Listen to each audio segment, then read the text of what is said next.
which has its own charm. But anyway, here we go.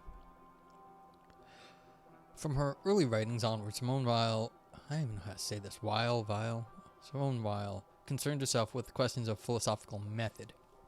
Her dissertation, Science and Perception in Descartes, criticizes modern science for its elevation of abstraction over and against perception and intuition. She needed to read across Descartes' oeuvre, God, I can't even speak today, in order to present her contrarian point, namely that Descartes endorsed ordinary perception as a function of understanding. This epistemological reading of Descartes would have political implications. In effect, Weil claims the aforementioned hierarchy of abstraction over perception maintains science as the prerogative of elites because reasoning in common people is closely tied to intuition, but not to knowledge per se. Hey, Cinesemiotics, add to the queue? Yeah, I mean, be happy to do so. Yeah. I have that one from, what was it, a few weeks ago still saved.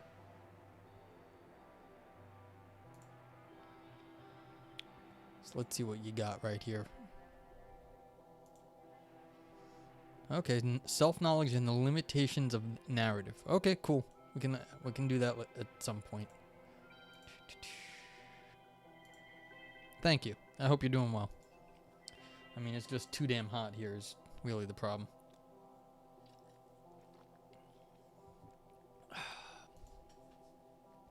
Yeah, so we're reading something on Simone Weil on method, and basically this is out of a journal called Comparative and Continental Philosophy. I want to mix stuff up out of the normal old analytic philosophy I do. Okay, so we're just getting started. This is the first paragraph. Yeah. Bop. Metaphysics? I don't think so. Well, it could be. I'm not entirely sure where we're going to go, but the keywords are method, oppression, Karl Marx, Simone Weil, and Pierre Hadot. So I don't think it's... I'm not entirely sure. Usually with Simone Weil, she was a person of action. So we're going to see... I think this is going to be more political, if I had to guess, but that's just a guess. Yeah, see, in her studies of Descartes, Weil concludes that there is a common wisdom that is much closer to authentic philosophy than is the kind of thinking that study produces. Yeah, communist, that's right. Indeed, perception itself is the same nature as science, itself a mode of reasoning. Her reason... Yeah. Fascist? Nah. Well, I'm the fascist. She's a communist, I think. Her reading of Descartes thus rescues quotidian practices from modern science as modes of knowledge production. Yeah, so common wisdom is much closer to authentic philosophy here. It's not because she was saying knowledge is a science is elitist. That's what she said right above here. Okay. Ordinary daily work, such as baking bread or planting trees, provides a point of entry for knowledge. Her reading also offers a more authentic scientia, a wisdom not of abstraction but of orientation or direction. For her, science is not at all a matter of thinking conveniently but of thinking well, that is, by directing one's thought properly. You love the word quotidian? We should all use it more? Yeah, that's a good word. The Le Pon quotidian. We have them all over New York. It's get a bite to eat there. The daily bread. Proper direction is toward causes. She quotes Descartes to make her point. Analysis shows the real way a thing was methodologically discovered and shows how effects depend on causes. This analysis is different from synthesis, which does not teach the method, but the method by which the thing was discovered. More than just solving a problem, analysis involves understanding how something became problematic in the first place. A focus on causes and not effects was a key insight Weil learned from Descartes. Thinking well involves an analysis starting from causes.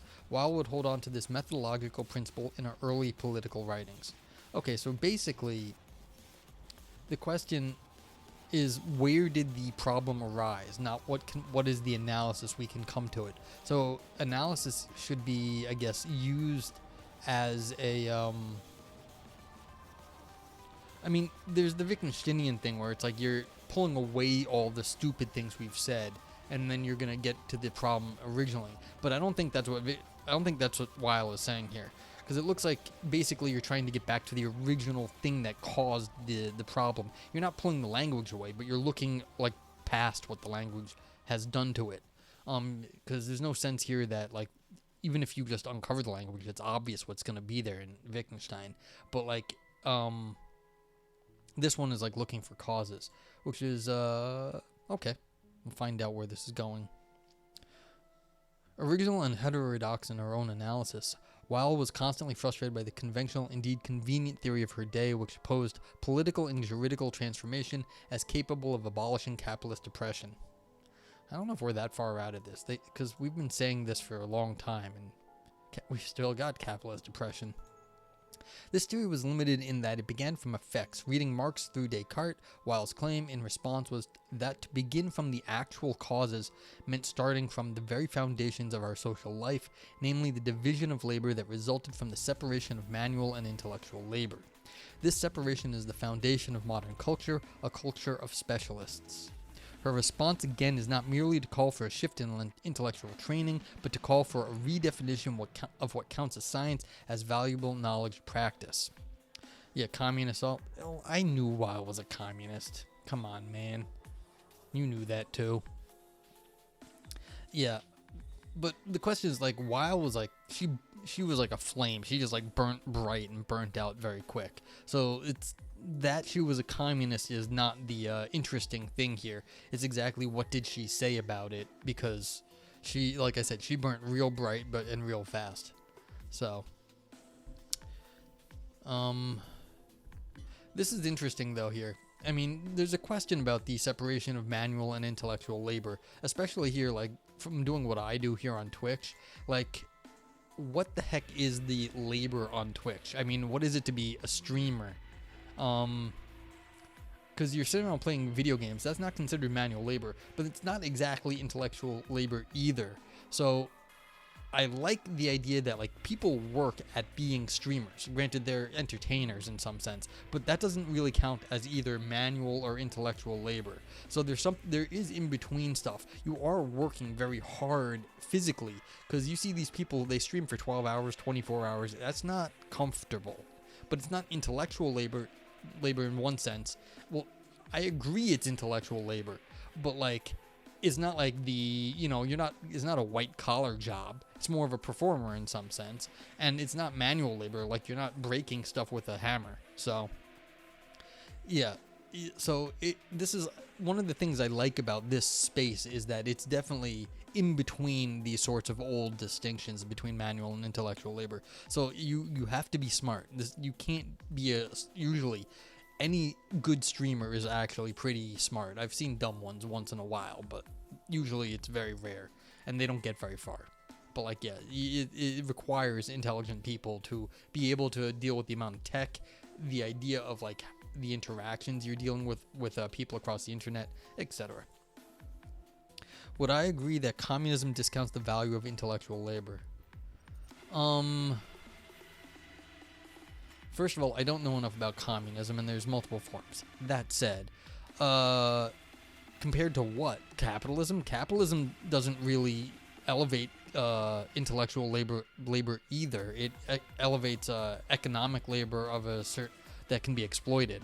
So I mean, I don't know discounts compared to who. So I don't even think that's fair, because I mean, compared to capitalism, I don't think capitalism does a very good job in paying for the value of intellectual labor either. So I don't know who actually properly accounts for intellectual labor. Like, yeah, compared to what? What's your baseline? Right, but intelligent labor is a requirement for capitalist strategy. Well, everyone can benefit from being smart. I mean, so can the communists, I'm sure. Like, they don't want dumb people in charge. Yeah, no, it's a legit question, because we're talking about a culture of specialists here. And as like, this separation is the foundation of modern culture, she says. Right here. And so this is really an important question, is who is getting prioritized in our culture, and that's what she's asking. And so it's an important question, because who is getting prioritized? The manual labor, the intellectual labor, or something else? Yeah. I mean, no one likes stupid people. I mean, it doesn't matter what culture you're in or what political system you're in. No one likes stupid people. Like, no one wants stupid people in charge. That's bad. Unfortunately, that seems to be what we get quite often. But, yeah. Okay. But, yeah, you can keep asking questions. I don't care about digressions. It's fine. We just get through the philosophy and discuss stuff along the way. Yeah, see, redefinition of what counts as science as valuable knowledge practice. You just want to know when people will extol the virtues of learning philosophy, even if it's possible applications to economic well-being. Don't hold your breath. Science is a monopoly, Weil writes, not because public education is badly organized, but by its very nature. Non-scientists have access only to the results, not to the methods. That is to say, they can only believe, not assimilate. You want to know when philosophers can be rock stars again? Yeah, don't hold your breath. It doesn't look like it's anytime soon. So this is the interesting question. Yeah, Foucault, Chomsky. I don't know. I really don't know. Like, you need to... The media sensation that, like, Einstein made back in the day, or that you could do in the past, was also, it's a function of course, the media as well as, academia and society. So the current, you understand probably better than me the current media situation, and so I don't know what the situation would have to be, like the circumstances, for an intellectual to really get to that high of a position socially. Well, I agree with that. I think everyone agrees with that at the moment. Like, even on both sides, even the people who are crazy and think that, like, everything is, like, things are going in the right direction at the moment, they still think we're in trouble. But, like, yeah, we're going backwards. Yeah, see... non-science, this is why this is an interesting paper, and this is why someone probably wrote it in the last year or so. Non-scientists have access only to the results, not to the methods. That is to say, they can only believe but not assimilate. This is the problem with the anti-intellectualism at the moment. People are only seeing the end results, and they don't know how they got there, and that way they're forced to only believe and not to actually understand how to deal with the knowledge. Philosophy is being ignored. Filmmakers with serious philosophical understanding are our next and last line of defense. Yeah, I agree. I mean, I don't know what Plato would do. Plato was more nuts than you probably realize. If you go look up a history of Plato, like, he was a little crazy. Like, he went and tried to start a country. Like, that whole philosopher king thing? He actually went and tried to do that. He got himself thrown in jail in, like, the area that he was gone. He went and did that. He had to get rescued by some, like, rich friend of his, because, like, they were like, you're trying to throw a coup here, Plato. You're going to jail. And so I don't know if you'd be yes, but he was also actually a little megalomaniac too. And I don't know, maybe there are, like, filmmakers who are megalomaniacs, but, like, Plato was, like, historical Plato was he did some very sort of odd things. But yeah, there's a lot of last lines of defense that are, like, being pushed up against at this point. So, like, people in the media, like, filmmakers who are, like, trying to get the ideas out there, this is true. Stanley Kubrick, yeah, I'm not surprised. But this is the issue. Like, how can we get the ideas out there that just isn't in a way that just says, hey, this is the truth, believe it? Because people don't just believe things like that. That's not how people are. We're just like, hey, this is the truth. Like, people are gonna be like, no, tell me why. And if they don't have access to the methods and see how things, if you don't see how the sausage is made, in some sense, you just have to take that the sausage is healthy or not made of bad things on faith. And as everyone knows, knowing how the sausage is made is kind of scary. This paper from last week will speak exactly to this. Okay, I've got that one saved. Yeah. A factory worker pulls a lever, he gets the result without method, without understanding how the machine works. And the same applies while it continues on the political plane. State bureaucracy, military, and police, in their functional separation from the population, echo the distinction found in the factory in that the managerial and executive functions remain separate. She locates the cause of oppression a step further back than Marx. In her analysis, capitalist society does not contain within it the conditions for real democracy. Rather, the establishment of a regime presupposes a preliminary transformation in the realm of production and that of culture. That is, without the abolition of the specialist culture, the radical distinction between the managers and the executors, knowers and doers, the so-called revolution would only perpetuate oppression. It would be a change only in ownership of production. It would, that is, be a change of the consequences and not the causes. This was Weil's fear. This is why analysis is key. At stake in method is liberty itself. Okay, so she's saying that once you start doing this intellectual separation of labor, so you've got the intellectual labor and you've got the manual labor, then you have already set up a system of oppression via technology, basically, because you don't know how the technology works, you don't know how the sausage is made, and therefore you're going to just move around the oppression into different forms because you're just doing it at a different level. Okay, interesting. So, author says, in this essay, I want to think about Weil's method as I think she herself did, not as a professional approach to text, but as a way of engaging the world. This recalls the Greek root of method, what is this? Odos? I don't know. Meaning way. What Weil's method ultimately gives us is a kind of hodos bios. Yeah, so odos bio, a way of life. Okay, that's kind of heady. This really seems more like hermeneutics to me, but okay. Below, as Weil read Marx, I present Weil's political philosophy as not a doctrine but a method of understanding and action. Reading her magnum opus, the 1934 Reflections Concerning the Causes of Liberty and Social Oppression, I argue that Weil's philosophical method consists in understanding the world through inquiry, a mode of questioning first understanding. First section, understanding. But Weil never rested content with asking questions, she also strove to essay her ideas in the world in addition to on the page. In this spirit, I turn to her factory journal to present her way of testing or practicing her theories articulated in Reflections, second section. My conclusion will suggest a few ways that we can learn from Weil's method, next steps on the path she outlines. Infernal, how you doing? What's up? I hope you're doing well. We're reading this on a paper on Simone Weil's method. Basically, you're surviving. Oh, I'm sorry. Yeah, you and Aris both got COVID in the last few weeks. I'm sorry. It's no fun. I had it a long time ago, and thankfully not twice. Yeah. Hope you're holding up. It's just you feel so disgusting when you have COVID. Yeah. So this is Simone Weil is about praxis. So this is interesting because she wants to move the idea of intellectual and manual labor. We have to get beyond that. So you have to get analysis. He gave it to you. You're so much better. How is everyone?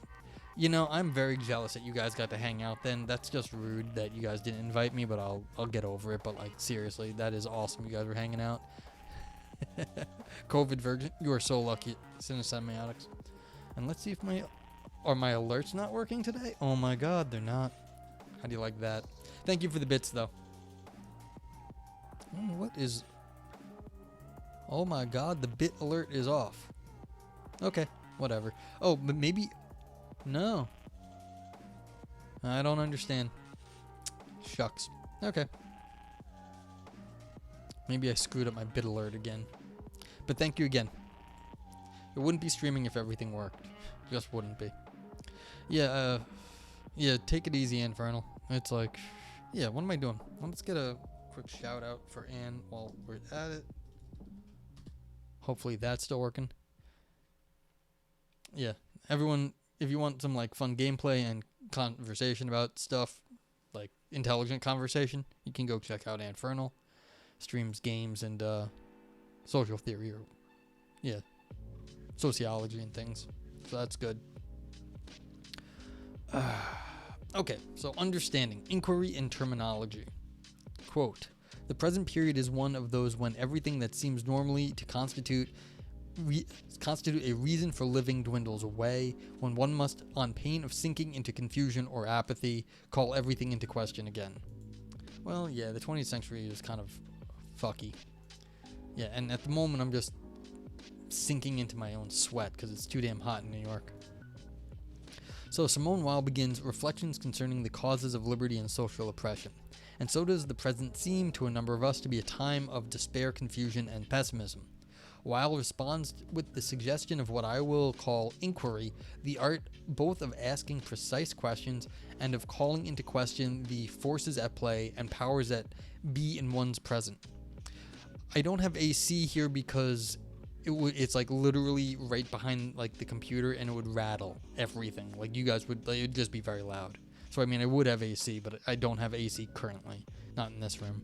So, but thank you for your concern. I do have AC. Just this is one of the things about streaming. You have to have good audio. Thus she follows two of her early and lasting influences, Socrates in his Formations of Questions and Descartes in his Radical Doubt. That precise inquiry promises a clarity of analysis such that one avoids sinking into confusion is itself clear. But Weil suggests that questioning does more than avoid confusion. It is also a way not to sink into, whatever this word is in French, not so much apathy as thoughtlessness or unthinking. By linking thoughts to potential actions, questioning is how one moves from sinking to swimming strongly, even if against the current. Okay, so we're got a question-focused theory here. That's interesting. What a general strike is to the workers' strike at a specific factory, Weil's inquiry is to raising questions about a single sphere of life under capitalism and the state. To return to the opening line of reflections, when everything falls to pieces, everything must be called into question. This is why, after a second sentence on the spread of authoritarianism and nationalism, as well as the depth of these evils, Weil poses to herself the question of whether or not there exists a sphere of life not poisoned by present conditions. She details the spheres, work, political leadership, techniques, science, art, and family, to conclude that, alas, no such non-toxic sphere exists. Hence the present is not hopeful, but agnoscient, don't know that, anguished, anxious, distressed. Yeah, we've got sort of contemporary anxiety. I wonder how to properly describe our problems of the day. I don't know. The second aspect that I have suggested from Weil's inquiry, the art of calling into question, often takes as its focus something more specific than production or spheres of life, namely the words themselves used to describe such phenomena. Weil's method includes a precise focus on how words are defined, employed, and consequential, what she would later call the power of words. We might refer to this focus as Weil's concern for terminology. This is a technical thing. How are you actually formulating your ideas? This is a question of technology, really. So it's concern for terminology, but it's a linguistic technology that is really at stake here. Having understood her point that the anxious present is poisoned in all spheres of life, we expect Weil to provide a kind of antidote. However, she begins her second paragraph disjunctively. Ever since 1789, there has been one magic word which contains within itself all imaginable futures, and is never so full of hope as in desperate situations. That word is revolution. Revolution is a magic word because it lacks material grounding. It invokes the impossible without a relation to what is physically and politically feasible. Revolution as the sudden reversal of the relationship between forces, she writes, defining the term as part of inquiry into it, is not only a phenomenon unknown in history, but furthermore, if we examine it closely, something literally inconceivable, for it would be a victory of weakness over force, the equivalent of a balance whose lighter scale were to go down. Weil thus disappoints us, observing clearly that what we take as an antidote is in fact a placebo. Revolution is a word in which one places one's hopes, but which lacks anything rigorous, and moreover is conjured up for demagogue purposes by apprentice dictators. Hence, Weil calls the term into question. Yeah, and this is a great line. So revolution is conjured up for demagogic purposes by apprentice dictators. I mean, I don't know how much everyone's been following the current political situation in the U.S., but we basically had people calling for revolution and attacking our capital, and by apprentice dictators. That's a pretty good line. Questioning is the first duty that the present period imposes on us. That is, the present conditions press on us, and here, while shifts from one's asking oneself to a we, some collective or public, to ask ourselves if the term revolution is anything else but a name, if it has any precise content, if it is not simply one of the lies produced by the capitalist system in its rise to power, which the present crisis is doing us the service of dissipating. This is a difficult question to ask. She acknowledges for many have sacrificed their lives for this word. But this difficulty also signals importance. If the word is empty, or if it is indeed promulgated as necessary friction for the capitalist ascent to power, ultimately cut through as easily as commercial or military jet uses the wind against it in order to take flight, then revolution is a term with much at stake, deserving theoretical consideration and critique. Again, Weil answers her own question. The painful truth is that revolution is an empty term, a word for which you kill, for which you die, for which you send the laboring masses to their death, but which does not possess any content. She does not, however, simply abandon the term. The problem of content is part of a problem of definition. The contestations around revolution as a term can only be smoothed over by the most ambiguous formula, and in addition to its lack of clarity, many invoke it, but there are perhaps not two who attach the same content to the term. Again, prefiguring her later claims about the power of words, these lines suggest terminological clarification and consistency as a way of saving lives. Revolution, a word with immense social traction in her day, and especially in her Marxian milieu, need not be given up, she concludes, but it must be explained with a shared or communal content if it is to carry any promising political meaning. Alright, I got a comment on this. The idea that, like, these big words have any meaning is smart people. I've dealt with some smart people before. There's a lot of dumb people, but back when I was an undergrad, I was basically living in the philosophy department. So I was talking to one of the philosophers, and they were rewriting the school charter or the Constitution or something like that. And so the guy in charge, he was an ex-Kantian philosopher, so he was just moved into administration. He sat down with all the political philosophers and all the political scientists. Like, he got all the professors of political philosophy and political science in the room and said, okay, let's write a charter that doesn't suck. And the only person who wasn't a philosopher or a political scientist in that room was his number two, who was from some other department. I'm sure a very smart guy, but not a scientist or a political philosopher. He just happened to be the vice president or whatever it was, whereas he was the guy in charge was the president. And this vice president kept saying, we need to put the word truth into the charter or whatever. And everyone was just like, yeah. Infernal political scientists. There you go.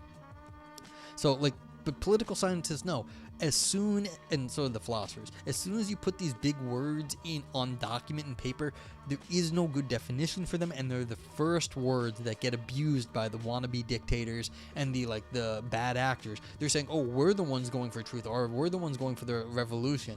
And this is how things break down, is when you put these big words that sound great but have no content, and these are the words that get abused. And this the vice president that was in the room kept saying, yo, we have to put these words in like they're important, and everyone kept shushing him until the guy got angry, apparently. He started yelling at everyone else for ignoring him, and the president had to be like, sorry dude, it's not happening, just quiet down, you're out of your depth, you're a smart guy, but you're just wrong. And so I know for a fact there is no word truth in my old whatever the current constitution or charter for the university is, my undergrad, it doesn't exist. There is no truth there. So, but this is what happens. And people who are studied, political scientists, historians, philosophers of this stuff. They know this, but what are you going to do? As Weil says, it's important, and there are people who die for these words, and like you can't get away from them. So you have to do better than just use them unthinkingly. Okay, continuing. Perhaps one can give a meaning, a sense to the revolutionary ideal, if not as a possible prospect in view, at any rate as a theoretical limit of feasible social transformation. Yeah, semantics, of course, like they control, or basically this is how people end up defining a lot of their reality, is how they and once you got the certain ideas with certain meanings in your head, it's very hard to get them out. And you can see that in the culture wars. People just define things completely different. Like the word freedom for the U.S. Exactly. Freedom for the U.S. just means that your country has oil and we want it. So we gotta go bring them some freedom. With the invocation of realizable, Weil is working between possibility and impossibility. We cannot at present see ahead to a coming revolution. She focuses on an ideal as a maximum of what can be achieved, that is, what can be rendered possible or real. Here she is also making a point more specific than condemning oppressed people for dreaming of liberty. In fact, she describes such dreams both as anthropological given. As an anthropological given, the fact that the human is a thinking creature means that each dream of liberty, and as part of the permanent revolt of the oppressed. Her more specific point is that a dream is not a method. When dreaming of liberty is taken as a method, it serves as an opium. In this way, dreaming can both motivate and prevent realizing liberty.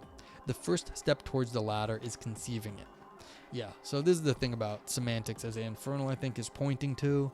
You have to be able to conceive of certain things, and yet it matters. And that is what Weil is saying here, is that the way you conceive of it can both be a motivator and a block to realizing what you're conceiving. Weil presents a conceiving of liberty as idealizing it. One can only steer towards an ideal. The ideal is just as unattainable as the dream, but differs from the dream in that it concerns reality. She continues by adding to feasibility by both calculation and hierarchy, such that the ideal enables one, as a mathematical limit, to grade situations, whether real or realizable, in an order of value from least to greatest. Whether real or realizable means here that the ideal serves as a standard against which to judge not only what is occurring at present, but what also could be made possible, that is, what could be realized. Importantly, what is left out of her application of the ideal is the unrealizable or impossible. To contemporary ears, this exclusion might sound strange. Perhaps one thinks it makes sense to use an ideal to compare equally unrealizable or unfeasible alternatives, dreams in Weil's language, such as when theorists at an academic conference with no apparent connection to organizing on the left read Marx for openings onto liberty to come. But this is not how Weil reads Marx. Any lack of connection to concrete actions is a practice she condemns as developed passivity, neglect, the habit of expecting everything from the outside, the belief in miracles. And this is one of the reasons I think Weil's interesting. She's a philosopher that just says, basically, you have to have practice. Habit of expecting everything from the outside, belief in miracles. And this is, you see this all the damn time. People just think stuff is going to fix itself. And that is not how anything actually happens. Weil allows for a more instrumental role for the ideal, invested not in the future to come, but in what is realizable in present situations through practice. Praxis. Yeah, this is the whole thing. What can you actually do? The ideal she employs corrects the modern misdefinition of liberty. Her claim is that true liberty is a unity not of desire and satisfaction, but of thought and action. Using this definition of liberty to judge societies, we see that modern industrial society is unfree, for it relies on increasing specialization through which a knowledgeable managerial class is separated from a functional working class. Indeed, modern civilization is completely unbalanced. Humans become little more than cogs as the state becomes the center of economic and social life, subordinating citizens' interests into its military expansion. I might even not say military there, I'd say colonial, like the it's not a military thing. It's either you've got nation states and you've got corporations now with all the power, and basically they are, taking different bits of the world, and they're colonizing bits of the world. Maybe that's not the right word nowadays for what's going on, but that's kind of like what's going on, and people are just like the cogs in the machine. A further irony and reversal. In modern life, collectivities, what's a collectivity? Such as political parties and trade unions crush individuality by reproducing what they claim to abolish. It happens sometimes. Not all the unions are good. Both bureaucracy in politics and mechanization in industry further separate thought and action. To read Weil's ideal as a tool for evaluation is to say that she is concerned with axiology, philosophical inquiry pertaining to value. It's ethics and aesthetics. Yeah, this is always an interesting term. I always like the idea of axiology. What is value? Not just ethics, but also aesthetics mixed in, and that's a Wittgensteinian point. But here's the thing. The mechanization. I wouldn't use mechanization. I mean, that was what it was back in her day, but nowadays we've got technology companies, and what they really do are they're hiding. We've got all this AI and all this fancy tech, and it's like a black box. And what that really is doing is separating the thought, what is actually going on, who's doing the thinking, from what is actually happening, which is the action. So this is like getting worse with modern technology. It's gone like into hyper mechanization, hyper technology, with this distinction between moving the thing that's doing the thinking farther away from what anyone actually knows what's going on. I mean, it's like this cell phone I got here. It's one of these. Like, who the hell knows how that... I mean, is there any one person who knows how all of that works? I don't even think it's possible for any one person to know how all the things in that cell phone work. So, and what can you do with it? You can do crazy things with cell phones now. So, I don't know. Gotta see, like, is this really the distinction, though, to get back from separating thought and action? We'll see what the author has to say. Hearing both the descriptive and etymological ethos and the prescriptive teleological ethical, we can see rather easily how Weil's discussion of a toxic culture and, in response, her sketch of an ideal to move toward align with ethics. It is harder to understand what she is doing in regard to aesthetics. But aesthetics, I submit, is a central concern in her essay, integral to her method both when aesthetics is understood in a narrow technical sense as art and in a broad etymological sense as feeling. In her long opening paragraph, she specifies art as one sphere of life poisoned by capitalism and the state. The general confusion of modern life, with its split between abstract knowledge and concrete action, the machinist in the factory does not know how to make her product, just how to pull the levers, partly deprives art of its public and by that fact impairs inspiration. The question of the revolutionary ideal, as we saw above, is one of giving it sense where that term can be heard as both direction and sense, or orientation and feeling. In this way, part of the task of providing content to revolution is guiding the senses. Okay, so I guess what could be said is that the more of a cog you are, the less of an understanding of less of a sense of feeling you have for the world around you. You're just part of the Rose Bows. How are you? What were you up to? Is this a Minesweeper? What's going on? Thanks for the raid. I appreciate it. Yeah, hi. I'm Noger Zero. Welcome in. Yeah. Hello, Rose Bows. Yeah. So, awesome. Yeah, Minesweeper, Minesweeper raid. That's amazing. Yeah, I haven't been playing much Minesweeper, but I got a super secret Minesweeper thing coming out. I'm gonna spoil my own speak. In honor of your raid, thanks for coming in. Yeah, the paper's been good, Valpo. I just got raided though, so give me a sec to say hi to the raiders. We got a Minesweeper raid. Rosebows, I got a new Minesweeper mode coming out in the next week. We're gonna have Minesweeper. Yeah, I've got something new coming out. So you just keep your eyes on the Discord. Yeah, I've got a new mode. Hey, Firestorm. Oh, what's up, Firestorm? Yeah, so let me get some shout outs going here. Yeah, I've got it's gonna be good. So keep an eye on the Discord. And so Rosebos, thank you. Yeah. And also Firestorm is like one of yeah, it's been a while. I lurk your stream like actually quite often. So I'm doing okay, Firestorm. Things have been a little messy on my side. Oh, that is not how you shout out people, Nogre. There we go. Yeah, I actually lurk your storm quite often, so I see you playing the Tetris. I hope you're doing well. Yeah, just keep your eye on the Kira's Discord, and it should be good. It's gonna be a streaming content thing, so I don't want to say anything else, but like, yeah, like literally it's working right now. I have to put a few more functions in to get it into a place where it'll make it a little bit more fun. But yeah, so super secret. It's gonna be coming out. The Minesweeper community Discord. I mean, Kira runs it. Do you not know that? Yeah, that's the that's the Minesweeper one. So, that's right. So yeah, hope streaming went well. Let's see, do I have anything else to know about stuff going on? Yeah. I'll post up there.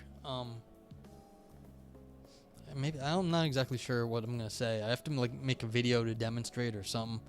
But yeah, it's I thought of it because it was literally on maybe Friday, and I've spent like the last 2 days. That's all I've worked on. I've done nothing else productive except made a new Minesweeper game. So, and it'll be for your streamers. So we'll see. But yeah, what I'm doing here on Philosophy, sorry about the inside baseball, as it were, for the Philosophy community. I hope so. And you know, the whole point of me working on that was always to like give streamers more content for their stream. So this is like right in that thing, and it might even help like expand to other people because it should be easy enough to use. At least I hope so. But oh yeah, what I'm doing when I'm not playing Minesweeper or trying to come up with streaming content is I sit around and I read academic philosophy papers. So we're actually reading a paper about Simone Weil, who was this like super radical communist who just sort of like blew up real, like she was just like she was like one of these like really bright stars. She just sort of like burnt. Hey Retheus, I'm okay. So she like burnt really bright, really fast, and burnt out, and like she died or something. I forget. Maybe she got killed. I don't even remember. But like, this is a fun essay. Is about how she was disagreeing with the concept of revolution. And so what actually needs to be done, the difference in, like, she's currently saying in our society we've got a problem. The real problem is not the capitalism where you've got like the people who run the who have all the money and then everyone else is doing the work.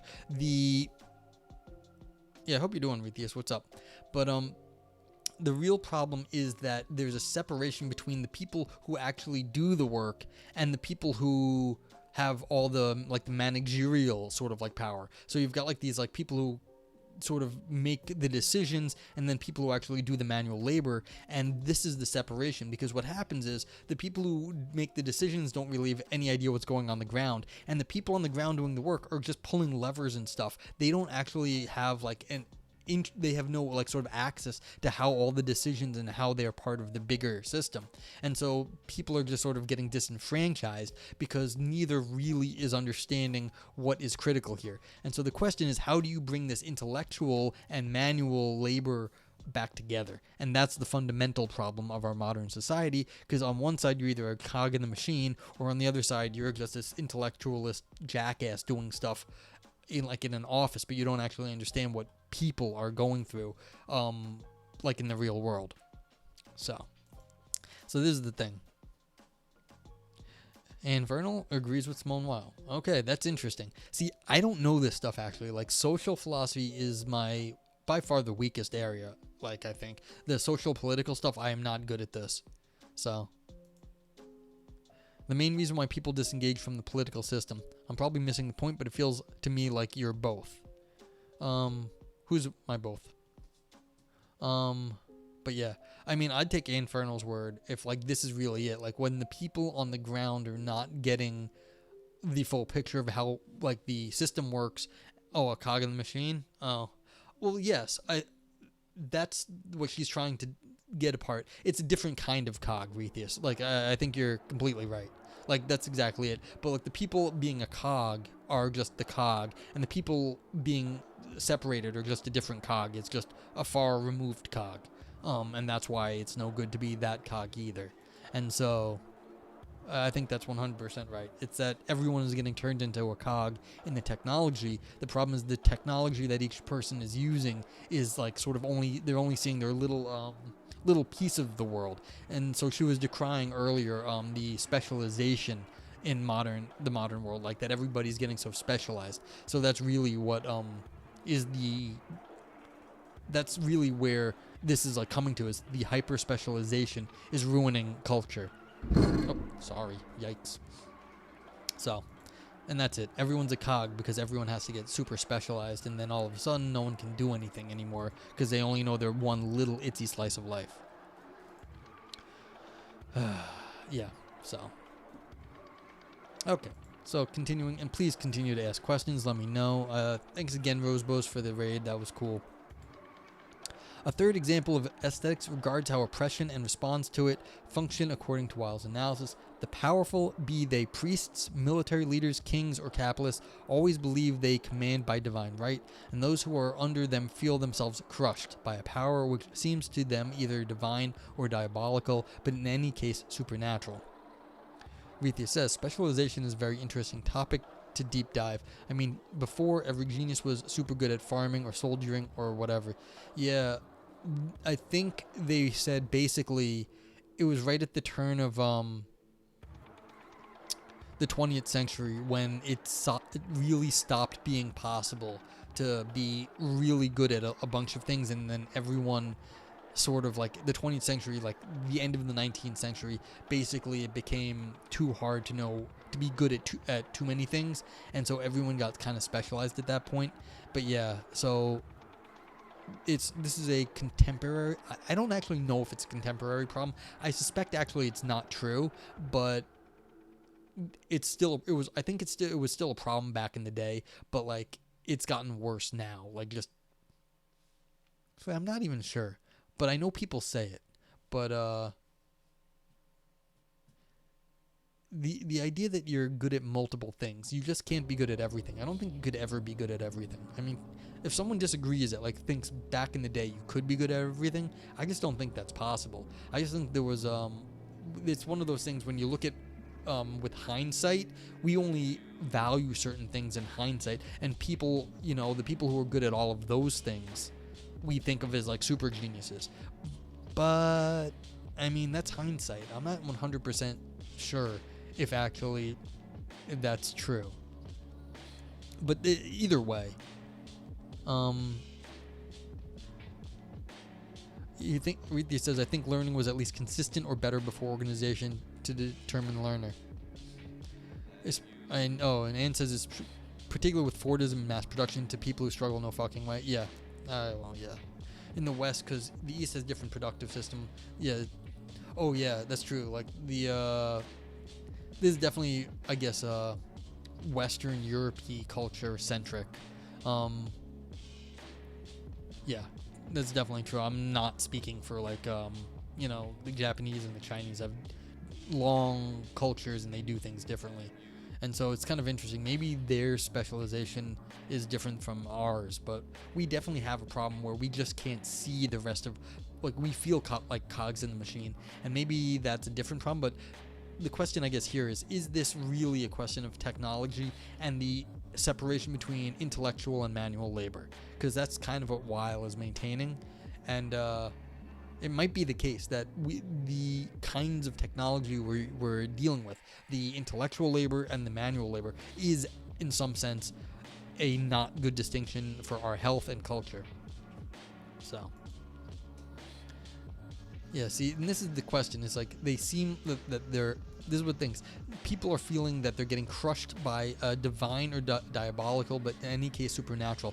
And the only reason you think something is supernatural is because it's a much bigger power than you, and so you're getting crushed by the system.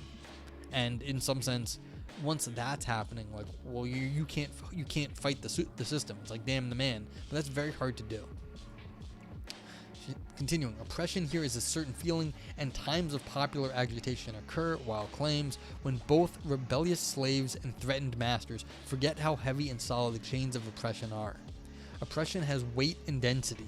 It is felt, and it is a kind of limitation on feeling.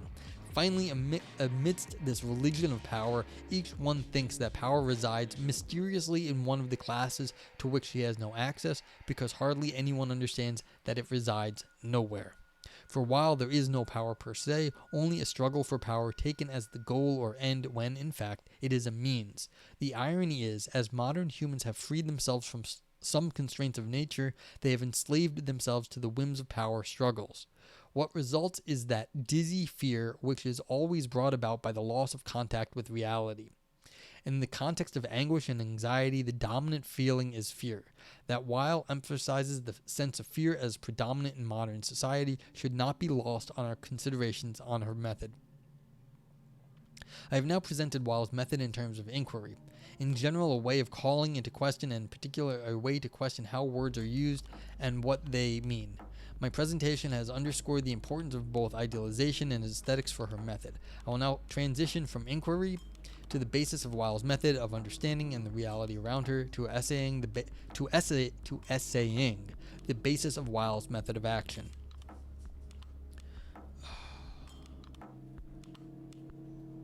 I'm sorry about your grief, Retheus. Yeah, so this is interesting. What do you do about the separation of intellectual and manual labor and like getting them back together? That's no fun, Retheus. I've known people that have self-terminated, and it's unpleasant for everyone else. Yeah. So. Okay, and like the question is like, is writing papers ever really the thing? I mean, I can't criticize Weil. Weil went out and did stuff, but like as like sitting here, do I write papers? I write papers. What does that really like writing academic papers actually do? I don't know. Yeah. Okay, action. Essaying reality. In making Weil's method explicit, I would be remiss if my focus remained on only on her method of understanding as exemplified in Reflections, what she calls her inventory of modern civilization. Weil is a method not just of understanding but of action.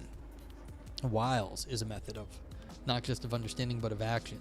Having written Reflections, she applied for a sabbatical from teaching on 20 June 1934. In her request for leave, she wrote, "I want to prepare a philosophy thesis concerning the relationship of modern technique, of the basis of large industry, to the essential aspects of our civilization, that is, on the one hand, our social organization, and on the other, our culture." She also referred to her projected study as her research, but she was not preparing an academic manuscript. Hers would be an essay of a different kind. On and off from 1934 to 35, she worked in the factories around Paris. Yeah, see, this is why I find her interesting. She was like one of these people that went out and did stuff. And if any of you guys want to see someone else that did things, a logician by the name Van Heyenort was one of these people who also went off to war. It's like it's sort of he has a biography out that his biography is just all over the place. He literally went from like being a Trotsky's secretary going to war, and then like going back and teaching like logic class the next year or something. It's but this is what's interesting about her. She applied for a leave to write a paper, and then she went and worked in factories around Paris. Weil set as the goal of her method the understanding of her civilization in terms of its society and culture. Her method for such a thesis and research was to work amidst the jetsam of her civilization, namely precarious workers in factories. Understanding was never enough for Weil, even with respect to understanding. That is, a theoretical grasp, an inventory of civilization remained limited without being informed by practical experience. The point was not just to inquire into the world, it was to act within it with a view toward changing it. This is always a good point. It's always worth being made.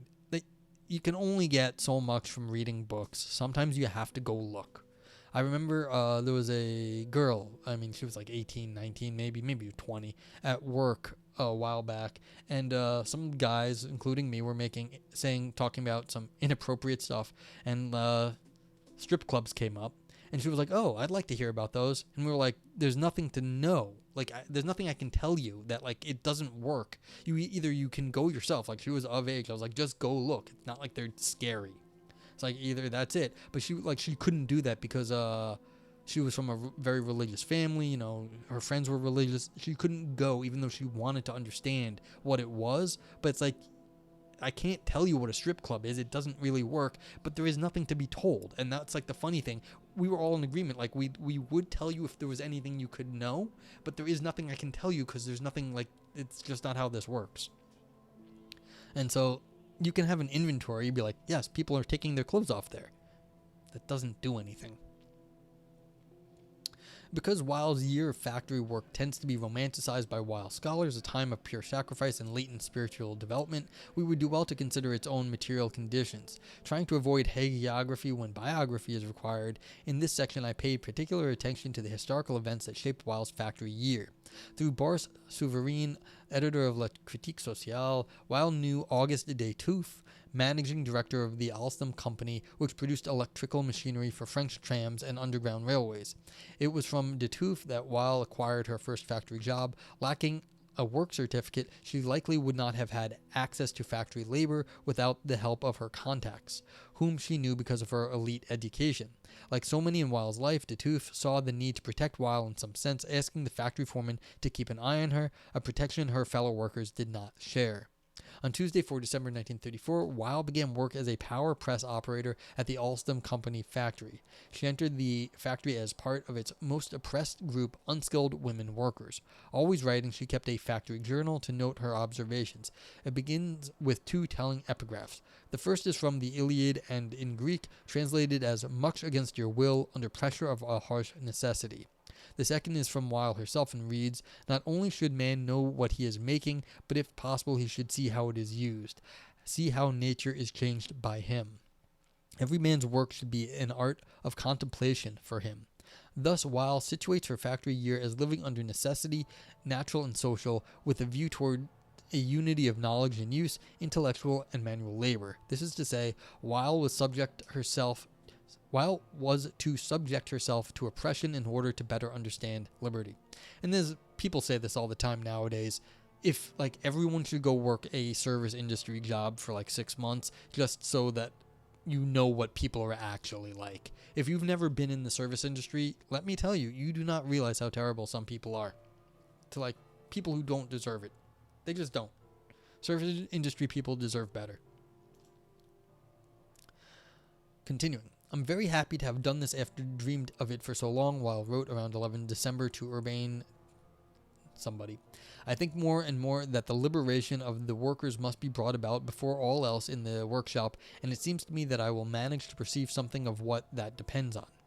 Due to the economic crisis in France at the time, Weil was temporarily laid off from Christmas to New Year's Day. I mean that's sort of hilarious that she got a vacation at Christmas, but that's like a layoff in France. On our first days back at work on the 2nd and 3rd of January in 35, the coppersmith's workshop, while she placed copper bobbins into and took them out of a furnace, skilled work was conducted around her. She writes of Friday, 4 January, totally different place, although right next to our shop. Relaxed and brotherly atmosphere, no more servility or pettiness. At last a happy workshop. Teamwork, numerous calculations, needed for measurements. There was a sense then that in some part parts of the factory, a partial union of manual and intellectual labor occurred, but Weil's delight at this exception only proved the rule. Without having studied mathematics, the average worker could not see a balance of forces in the machine. Moreover, not only does the worker not understand the machine, but she also does not understand how her work relates to the final product. With Marx, then, Weil observed the worker's alienation from products, others, and self. That's fair, but is this even a new thing? Doesn't technology sort of slide with the times? So in the past, didn't we knew less, but then you'd have technology, but to say you were making clay, it ain't like the people who made clay 2,000 years ago knew what they were doing when they made clay. We have an idea of how clay is made now, like the chemical reactions and all that stuff, but so what? So I'm not entirely sure this is new, but the question is her analysis right? That we need to get back to knowing more of the details and more precision in both the manual and intellectual labor of what we're doing. In a long entry dated on Monday, 14 January 1935, she writes, "The effect of exhaustion is to make me forget my real reasons for spending time in the factory and to make it almost impossible for me to overcome the strongest temptation that this life entails, that of not thinking anymore, which is the one and only way of not suffering from it." Yeah, having a factory job is no joke. You get tired. To not suffer, one must not think. And after this submission, thought is painful. Despair is the natural consequence. Ideas of revolt only emerge in momentary flashes. Moreover, revolt is limited circumstantially. The reality is that working without efficiency leads to starvation. From nearly the beginning of her time in the factories, then we see Weil developing what would become a key observation. Daily life in the modern factory is felt painfully as physical and emotional stress of labor become incorporated.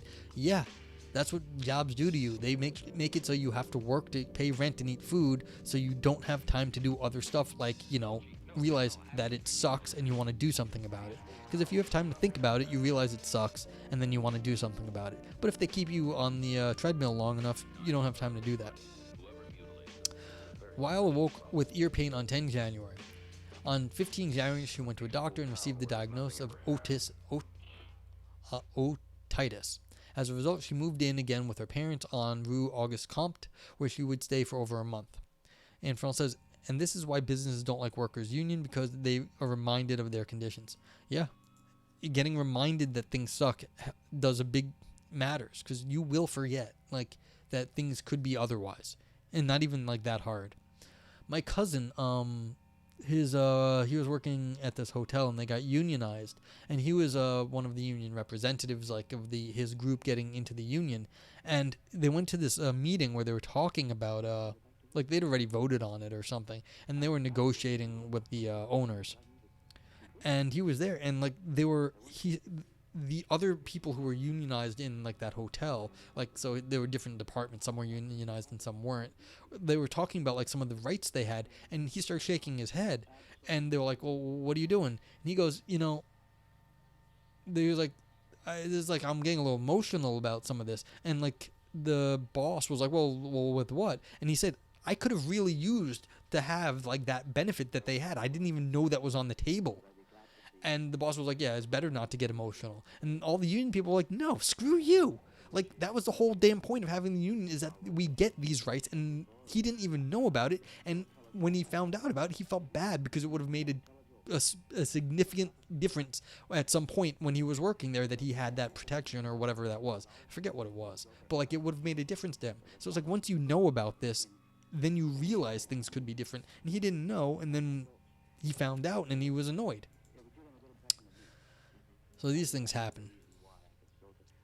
So yeah, she went and stayed with her parents on Auguste Comte, where she would stay for over a month because she had earache. During this period of sickness, she wrote to Albert Thévenin about her position among the factory workers. My capacity for adaptation is almost unlimited, so that I am able to forget that I am a qualified lecturer on tour in the working class. With an inflamed ear, now anemic, at the direction of her parents, Weil then went with her mother to Montana, Switzerland, arriving 3 February. Activities in Montana included skiing. With her mother, she returned to France on 2 February, moving back to Rue La Courbe on Saturday, 23 February, and returning to the factory on Monday, 25 February. After her first week back at work, her headaches began again. At the end of her second week back, she learned she was to be laid off for another 2 weeks from 8 March onward. During this period without work, she wrote to her friend Nicholas that since I am here in the factory, first of all to observe and understand, I cannot produce this mental void inside me. This absence of thought indispensable to the slave of modern machinery. She also wrote to one of her former students, a girl from Le Puy, that in the factory she had escaped from a world of abstractions to find myself among real men, and that goodness is something real in a factory because the least act of kindness calls for a victory over fatigue with the obsessions with pay. Thought, too, calls for an almost miraculous effort of rising above the conditions of one's life. She returned to work again on Monday, 18 March, but she left Alstom in early April. The last day mentioned in her factory journal is Tuesday, 2 April. Her certificate of service from Alstom reads 4 December 1934 to 5 April 1935. It is not clear why she left Alstom, whether she quit or was fired remains unknown. Yeah, I mean, when you have a job like this, the difference between getting quit and firing is not that is a lot skinnier. Like if you get fired from an important job that looks like something, you get fired from a factory job that may not mean anything. Laid off, fired, quit, it's all pretty similar. Looking for work in early April, when the unemployment rate was nearly 20% in France, Weil had a conversation with two metal fitters who were in search of jobs. They spent the morning, presumably Wednesday 10 April, in free conversation on a plane above the miseries of existence that are the dominant preoccupation of slaves, especially the women. Weil writes of this encounter, total feeling of comradeship. For the first time in my life, in short, no barrier either in the class difference, since it is suppressed, or sexual difference, miraculous. This note reveals how Weil saw her own position during her year of factory work, namely that she had sufficiently broken with her class such that she could truly be a comrade. But it resonates with lines in early anthropology about successfully going native. But of course, it was precisely because she had not done so that she kept working in the factories. Only with her parents' financial and medical support, as well with her connection to Détouf, could Weil remain a factory worker on tour. Weil restarted work on Tuesday, 11 April 1935, at the J.J. Carnot, a forge de some factory at some place in France I can't pronounce. I feel bad about that. On the first day, she did not make the rate, but the factory manager told her to come back anyway the following day. Fatigued and needing fresh air, she went to rest by the Seine. There I sit on the bank, on a stone, gloomy, exhausted, my heart gripped by impotent rage, feeling drained of all my vital substance, she wrote painfully, continuing, I wonder if, in the event that I were condemned to live this life, I would be able to cross the Seine every day without someday throwing myself in. On 21 April, Easter Sunday, in an effort that would become her holiday tradition, Weil went to a Catholic church with the hope of hearing Gregorian chant, but she was disappointed, and she was then fired from the second factory on 7 May 1935. Upon asking the foreman why she had been fired, he said, I don't have to account to you for anything. Yeah, it's like, at will. I don't have to tell you why. Weil's factory journal, blank for the 4 weeks she spent at the Carnot factory, suggests that this was the most difficult period for her during her factory year. She then traveled to a number of other factories in an attempt to find another job, limiting herself to a daily budget of 3 francs and 50 cents. She actually did the 350? She limited herself to 350. In good ethnographic fashion, by the third week of looking for a job, she writes, hunger becomes a permanent feeling. On 31 May, she applied to the Ministry of Education for a position teaching philosophy during the next academic year, preferably one near Paris. Because of this application, Weil knew that her next factory position would likely be her last. On Wednesday, 5 June, after putting on Simone's makeup to look attractive to the man in charge of hiring, Weil secured a job at the Renault plant, where she would work the 2:30 to 10 p.m. shift, running not the presses, as she deeply feared, but a milling machine. On Thursday, 6th of June, she writes, the disadvantage of being in the position of a slave is that you are tempted to think that the human beings who are pale shadows in the cave really exist. The reference to Plato's Republic is indicative of the impossibility of thinking in the midst of factory work. Moreover, slavery was becoming a more important theme in her journal. On the morning of Thursday, 27 June, she had a strange reaction to boarding the W bus. How is it that I, a slave, can get on this bus and ride on it for my 12 sous just like anyone else? If someone brutally ordered me to get off, telling me that such comfortable forms of transportation are not for me, I think that would seem completely natural to me. Slavery has made me entirely lose the feeling of having any rights. It appears to me a favor when I have a few moments in which I have nothing to bear in the way of human brutality. These moments are like smiles from heaven, a gift of chance. Her language here is telling of the shift in her thinking during the factory year.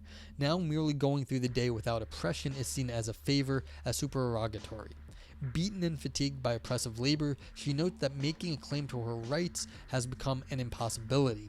Brutality has been naturalized, such that non-brutality is seen as a gift, one from out of this world of slavery. Only in fleeting moments of non-brutality could reason develop. Only in the gaps of oppression could liberty be stirred.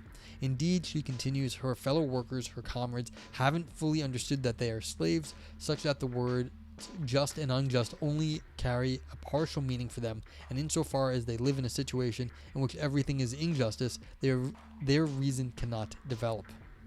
This is interesting. It's saying basically that rationality and human thought is the technology is failing when it comes to certain modes of life. So if you've got certain forms of life, you just can't be rational like other people, which is not a very good look. So I mean, there is always the old trope of the the clever slave, where the slave has like its own form, like the fool has their own form of wisdom. But this is different. This is basically saying that you're so beaten down that you just don't have an opportunity to think, and you just don't even know what is going on anymore because you don't have like a chance to breathe. Alright, continuing. Even at the cushy job on the factory floor, Weil struggled, but at the end of July, her factory journal includes the language of escape. Though her Renault work certificate says 6 June to 22 August, Weil's last journal entry that mentions work at Renault is on Thursday, 8 August. According to Weil's friend and biographer Simone, Weil likely finished at Renault before 10 August because on 10 to 11 August she attended the National Conference of the Alliance Against War at Saint-Denis. In total, her year of factory work amounted to around 24 weeks of laboring on factory floors. Yeah, half a year is plenty if you're doing like hard labor. You don't need a full year, but half a year is plenty, and that's basically half a year. In a letter to Albertine, Weil reflected on her experience in the factories. She claimed that modern industrial slavery comprised of two elements principally: the increase in pace and the orders from superiors. Micromanagement. Good job. You got micromanaged. Pace and the orders from superiors. While the factory managers continued to demand increased speeds of production, both fatigue and thinking slowed work. Orders could occur at any time. The result is that the worker lives in constant fear and dread, and thereby in a state of humiliation. This is interesting. It's the first time I've heard this word associated with micromanagement, well, at least recently. But that's basically what it is. The main fact isn't the suffering, she writes in the last line of her factory journal, but the humiliation. Her reaction and that of others to the slavery, a slavery not only of the precarious economic circumstances, but also contained in the mechanical work itself, surprised her. It produced not rebellion, but the resigned docility of a beast of burden. Yep, this is what is designed to do. They don't want you to be able to work against them, and so the work is almost designed to cause this itself. And that's like maybe the greatest trick capitalism ever made, of course, is the joke is it made you think that you're free when you're not. So, resigned docility of a beast of burden when you're being told that like you're part of this great economic system. But if that's your life is like this in a factory, it's no fun. It's not good. Perhaps the most striking example of forced docility comes from a fellow precarious woman worker documented in Weil's 9 January entry. A woman drill operator had a clump of hair completely torn out by her machine, despite her hairnet. Hey, she had a hairnet. Cool. A large bald patch is visible on her head. It happened at the end of the morning. She came to work in the afternoon just the same, although she was in a lot of pain and was even more afraid. Echoing Weil's aesthetic focus and reflections, this documentation also recalls Weil's observation in April 1935. In this kind of life, those who suffer aren't able to complain. Everywhere the same callousness. Like the foremen with the foremans with few exceptions. Not only is there an inability to have voice under conditions of oppression, Weil observes, but the human herself must also continue working in pain as if she were an anesthetic machine. Yet, Weil continues in a letter to Albertine, after the year of factory work, slowly and painfully in and through slavery, I reconquered the sense of my human dignity, a sense that this time relied upon nothing outside myself. This is a key theme in Weil's factory journal, what David McClellan insightfully refers to as the dialectic of self-respect and humiliation. As we've seen in Weil's factory journal, the latter emerged much more strongly. As you see this now, look at Amazon workers. Yeah, I mean, it's not just Amazon. You can go pretty much anywhere, but like Amazon's the biggest, maybe the biggest offender. They just had a leaked document saying that Amazon expects to run out of workers in the next year or two, because their system of like, maybe this is what you're referring to, Anne. Their system of just beating people down and using them up has run through so many people that they're gonna run out of people in the next 2 years, that there just won't be anyone left to hire. And so that is the method, to just do this constantly, because that's how you get the most out of them. Amazon has so much money and power. They're gonna find they'll find some other way to get around it. But I mean, it's unsustainable what they do, and they know it. But I don't have any faith that anything good is going to come out of Amazon's working conditions at the moment. In sum, through factory work, Weil's political pessimism deepened. From her experience as a worker, she could write that the workers are the class of those who do not count, in any situation, in anyone's eyes. She did not find the means for liberating the workers, which she had declared as the goal of her research in her request for sabbatical. In reflecting on her time in factories in early August, she asked herself what she gained from her experience. Her answer: the feeling that I do not possess any right whatever of any kind. Take care not to lose this feeling.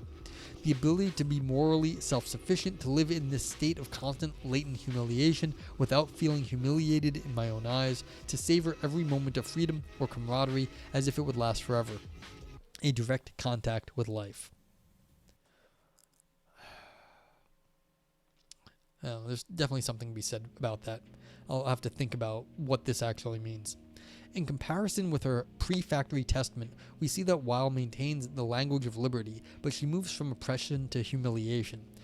This is different, because this is humiliation is more moral than oppression. Oppression is sort of political oppression, but humiliation has an ethical dimension to it. So this is the axiology, getting into the value system, not merely of being oppressed, because you can be sort of oppressed in the abstract, but humiliation is getting personal. Her method of action heightened her sense of suffering, arguably allowing for the conceptual development of what she would later call her affliction.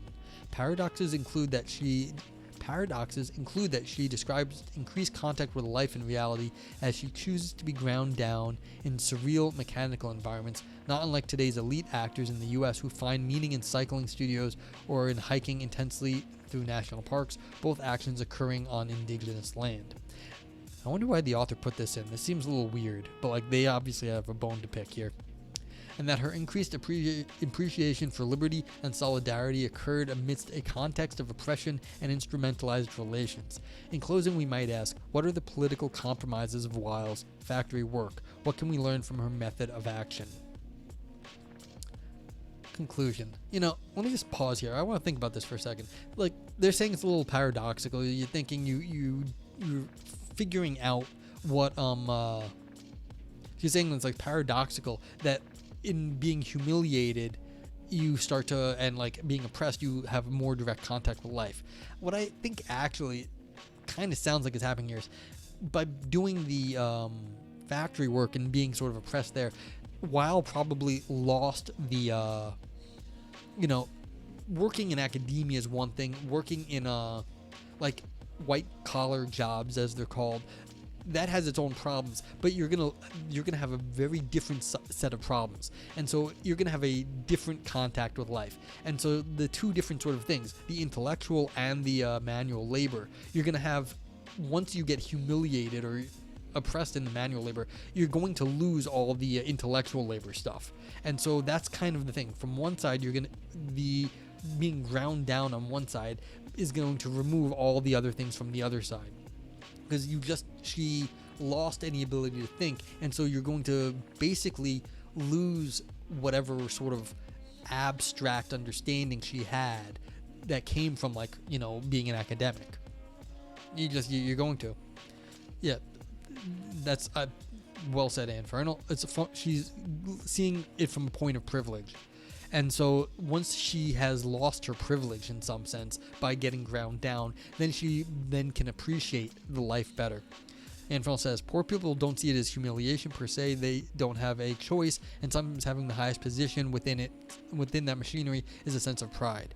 I completely agree. It's like, there's no, the old quote from Fiddler on the Roof, it's no great honor, there's no, like, shame in being poor, but there's no great honor either. Like, the fact that you can do it well is something to be respected. Juggling Biohazard says, reminds me of the horror movie Martyrs, where the protagonist finds solace and connection to God through oppression. Yeah, I mean, I have not seen that movie, but, like, I think this is a theme that it does show up in media. And Fernald says, the poor classes depend on that system of rewards to make them work even harder. They make poor people aim towards being exploited a bit less than everyone else. Yeah, when you're struggling for scraps, I mean, it's a relative struggle. And so, can you do better than the next person that's, like, right in line behind you? I mean, if that's all you can see, then, like, that's the best you can do. And so, this is also a common theme that, like, basically you're meant to oppress people that would be your comrades. Yeah, that's just how it goes. You do it to your own people. You do it to yourself. Because, I mean, that you're made, again, to be in that sort of a situation. I mean, like I said, there's no shame in being poor and, like, working like this. But what you do is, I think what Weil got, what she didn't get was, like, even with the, like, finding the means for liberating the workers. But what she did do is she was able to get a new point of view.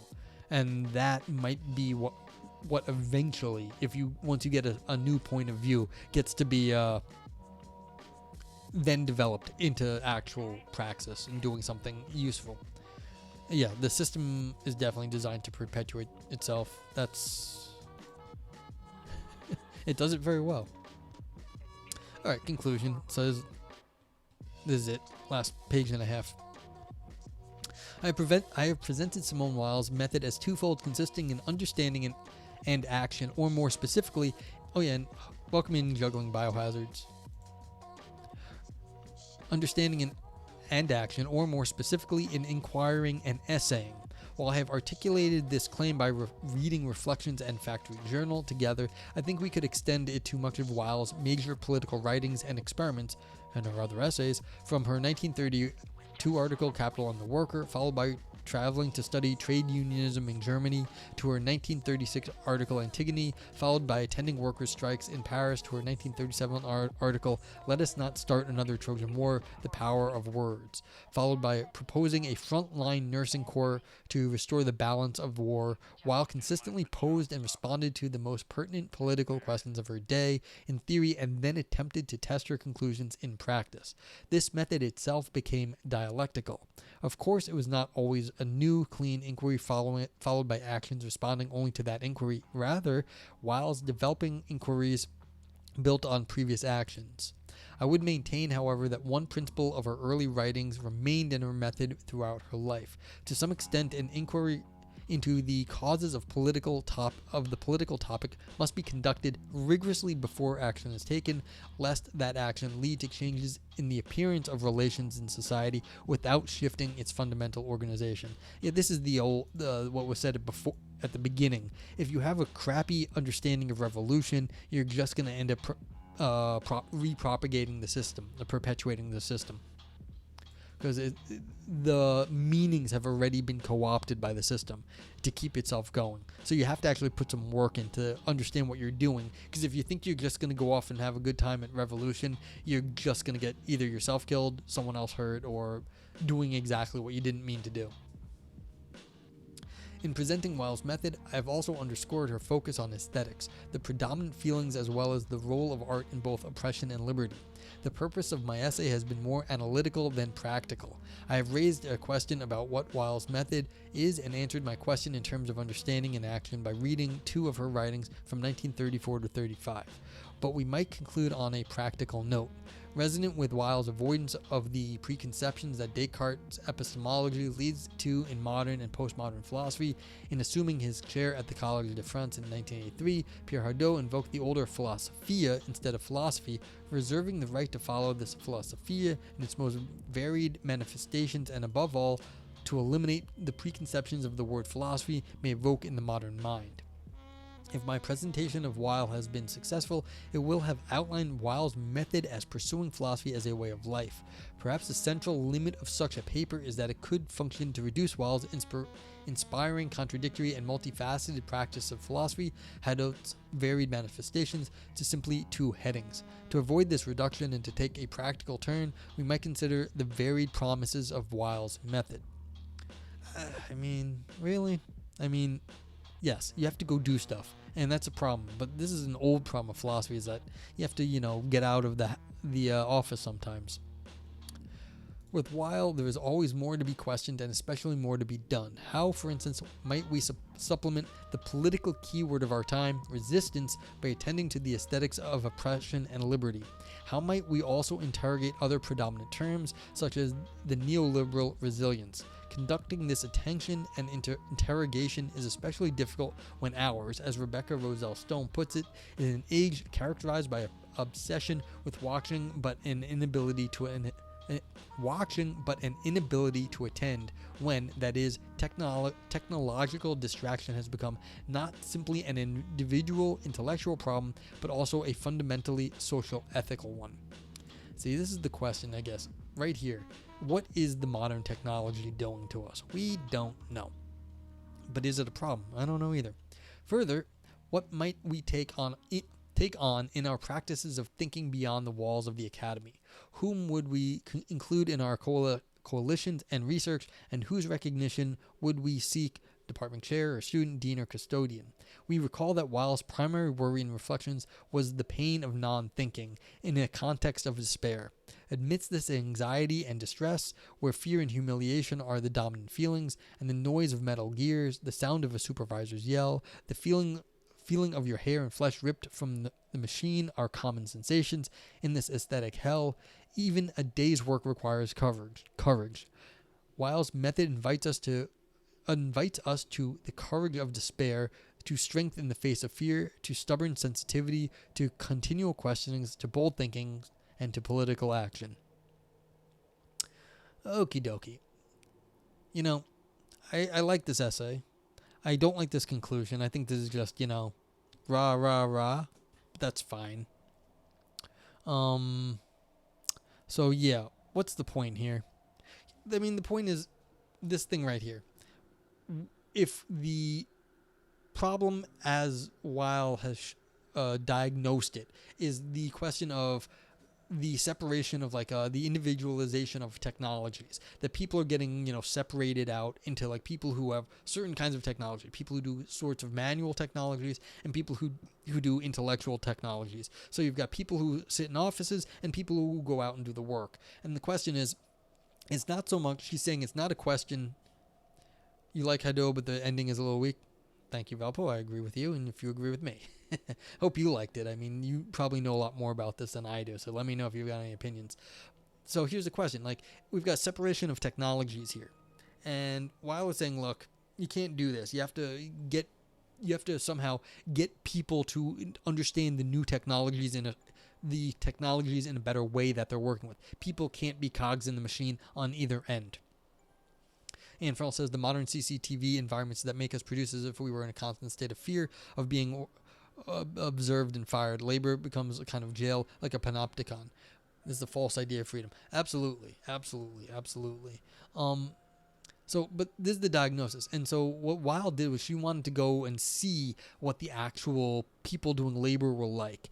And what she got was not what she was expecting, because then she realized that the form of life that they were living was actually not what she thought it was. And that's why she ended up using words like humiliation, because even as we were saying, these people are not like, there's nothing wrong with being poor. Like, and these people are not humiliated. But like, this is the thing. You have to understand that this way of life is different because you are in this sort of constant state of, you have to keep working to keep going, and then you're just so happy for this little breath of freedom whenever you have it. And so this is the question: is what she got was not like, oh, I'm going to liberate these people, but what she understood was that there is a completely different way of life than she was looking at it from the other side. And so it wasn't that she had to bring the technologies together. I think that's basically what it's coming down to. It's that you have to move beyond this sort of way of thinking. And how do you do that? I'm not sure. But it doesn't look like she actually knew either in the end. Because she got this direct contact with life. What she got was another perspective on life, but from a completely different place. And so it's not direct contact, but it feels like a completely unique contact with life that she would not have had otherwise. And that's the question. How do we actually get the different kinds of life to come together when we're all sort of getting pushed away from each other by the various technologies nowadays? And she said herself she was a tourist, and therefore all of her views were going to get skewed. Yeah. But, tourism has its values. You do get to see things you wouldn't have seen otherwise. And I'm guessing that's kind of what, of course she was not actually like the working class people. She she had a skiing vacation when she had an earache. Like, no poor people just go off to like another place and have a skiing vacation. Valpo says, I think there's something tricky with how method is being used here. I don't think it's just the way of life, Hado stuff. Yeah, I completely agree. But this is the weakness of this paper, is that Simone said she was going to go do method, but that's not actually what happened. And so the paper here, this author didn't actually adapt method, but they kind of just sort of, it's more descriptive of what happens. It's more of a history, like it's descriptive of what Weil was up to, but it's not what she meant by method. So I think you're right that there's two different senses, like her original thought of what she was doing and then what the author said she was doing. So yeah, that's right. So I guess, what's the final diagnosis here? Like, what can we actually learn? I mean, I don't know what this stuff is here. Like, this is what the author means by method in the end, I think. It's like, what did she actually do? But it's just a description of what she did, whatever it was her method was, not just more of a history. So how do we actually get out of, like, stop being a cog?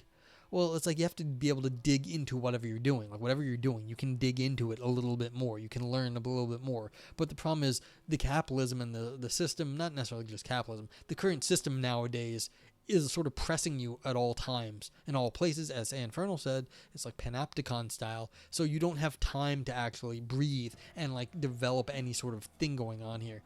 And so people have to, like, push back against this. Valpo says, I wouldn't lead with method at all. The inquiry and action piece could be helpful, but method makes it more systematic than is. I think that's spot on with the sort of how the author framed their paper. I don't think this is, I don't think it was, I like the essay, but I think it was misframed, which is unfortunate, because then what you do is you end up like, we're having complaints, about the paper that it didn't need to have if it was just framed better, and then the conclusion would have been slightly different, but at least then we wouldn't be complaining about this stuff, and we could just say, oh, the conclusion is on, maybe it's not as significant as the author wanted it to be, but we just say, what they said was spot on. No unethical consumption under capitalism. Really not. You have capitalistic consumption under capitalism. That's what you got, but that's all it is. Juggling says, people in different financial class structures drastically value different things. Even with her experience, she will never truly understand what it means to be born into generational poverty and its traditions. Absolutely, she was a tourist, but she got a taste of it. You can get a taste of it. I wouldn't say people can't figure stuff out. You have to work hard, but you do get to figure stuff out. But you're not going to get the full experience. Of course not. Infernal says, this is what I've been trying to focus on with my work and research to understand how public participation can do something about these same problems and that are getting worse and worse. Yeah, I wish you great success, Infernal. I like I've said multiple times and today included, this is my weakest area. I am woefully underread and understudied and basically underparticipated in politics and social stuff. I've sit around worrying about metaphysics and logic and things like that. Yeah. I mean, what can we do? It's a pain in the butt. But I mean, that's the point. The whole system is designed to make it feel like you can't fight the system, but that apathy is what the system wants. It wants all the people who don't have anything or should have more to feel apathetic for whatever reason, because that keeps the people in power, and that's what they like. Okie dokie. What time is it? It's almost 11. Could probably read another small paper, unless, are there any final questions